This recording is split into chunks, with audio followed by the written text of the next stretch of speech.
Hello and welcome to my tutorial on how to make architecture in Tokyo. The song is Marble featuring Ultra. Sorry, I do not know how to pronounce kanji. So thanks for bearing with me. All right, so what we're going to do is start with the Paul Hardcastle remix of Hiroshima's One Wish. And we're going to start approximately 5 seconds into, we're delaying by 5 seconds so that I could line up this song with the metronome grid. So anytime you see a timestamp down here, if you're trying to follow along with yourself, just subtract 5 seconds, and then that'll get you to where the sample is in the original song. So the first sample that we're going to grab is the intro of it and just let it play. I'll get in the middle of it here. Be helpful if I turn the track on.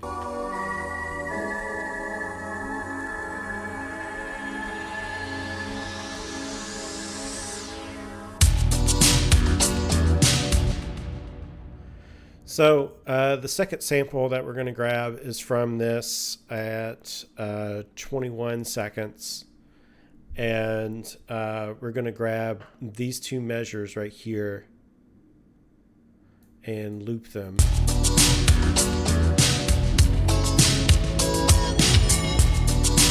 that'll be the main part of the loop. And then to get that that ending note, what we're going to do is use a crossfade, but I'll explain that here in a minute. Also, at the beginning, there are some glitch moments set up, especially grabbing this snare here at 23 seconds. So the song starts off with two of those. And you grab that snare there, and I'll explain how to chop that up here in a minute. This will be the third sample that we're going to grab. It is at 103, and it sounds like this.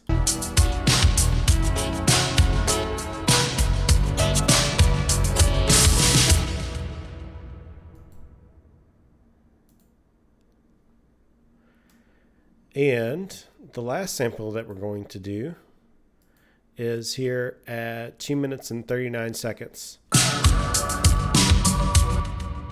We're just going to grab that a little bit. So let's talk about the global audio settings now that we've got all of our samples. We're going to take this original song and actually pitch it down by 2 half steps. And then we're also going to slow it down from 115 beats per minute to 100 beats per minute. So that tells you kind of the time stretching and pitch stretching that we're doing. We're also going to look at some of the effects here, primarily 4 effects. The first is distortion, just a little bit of distortion here. You can see the knob is turned down pretty low. And that gives the snare a boxy sound. It helps it stand out in the mix. The second is a compressor. I don't really want to explain how a compressor works, but we've got a side chain on it to where whenever the kick drum hits, it will pump the compressor. Let me get the tracks going here, and I'll show you what it's doing.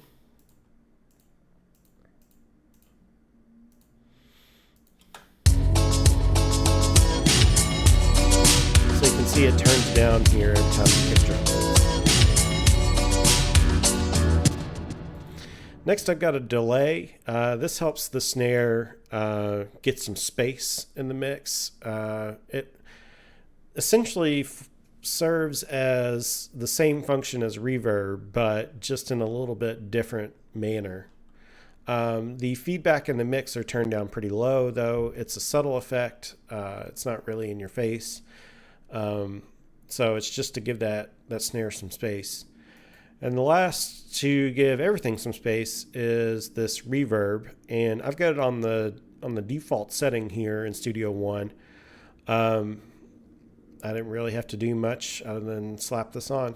So I hope your default Reverb also sounds that way because that was pretty easy. So let's see here.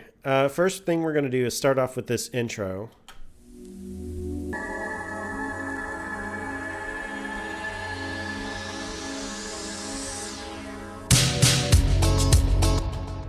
And then we're going to go into this intro. Looks like a beat in a measure. So we're going to grab out of that sample on beat 4. Remember, there was that snare there. So here we've got that snare on the 4 and the and of beat 4 on measure 9. And then we're going to grab at 24 seconds in the original song. We're going to grab this second measure. And on beat 2, repeat beat 1. So it sounds like this. And then take the end of beat 2, that guitar, and repeat that. And then I think the sample just plays on after that.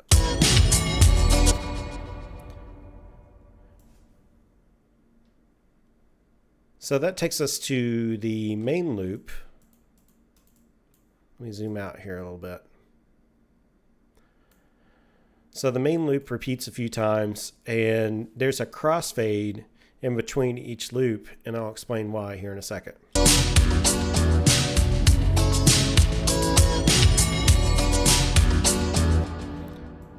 So what we're trying to do is grab the first beat of the next measure. We start here at measure 11.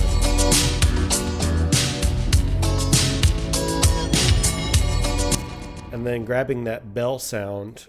What I've done here is created a 2-beat crossfade. So one sample ends, the other sample begins, and they play at the same time. But the one that's ending is fading out, and then the one that's starting is fading in. So that loops 4 times.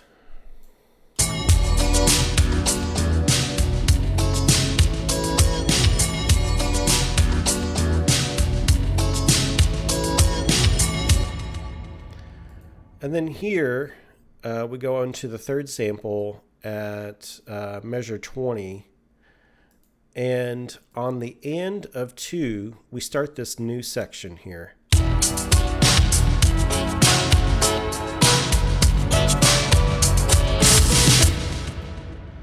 So here's what it sounds like with the metronome on. And it sounds kind of weird, but just know that the placement's on the offbeat rather than on the grid.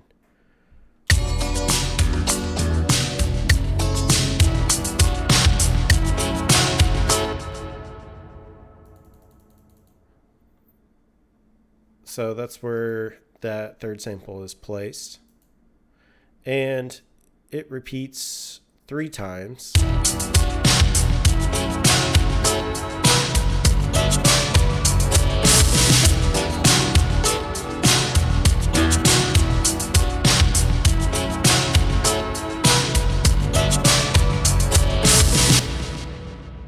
And then here at measure 32, on beat 2, we've got a new sample that starts.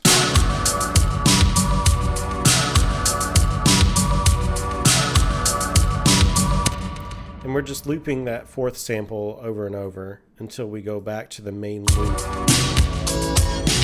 which starts at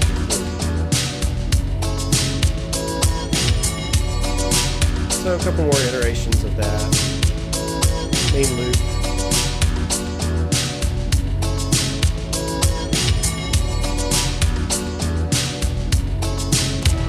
And then the 3rd sample comes back here. And then the 4th sample comes back here. And then back to the main loop, which fades out.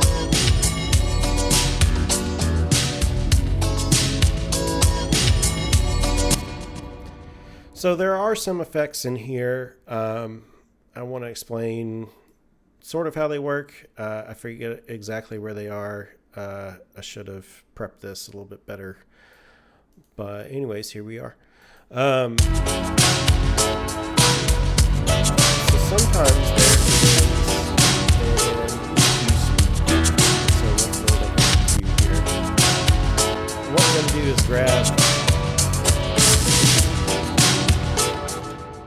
What we're going to do is grab a low cutoff filter or a high pass filter and then sweep that up as the audio is playing. And then right before the impact comes back in with the main loop, we'll sweep it back down. So it sounds like this.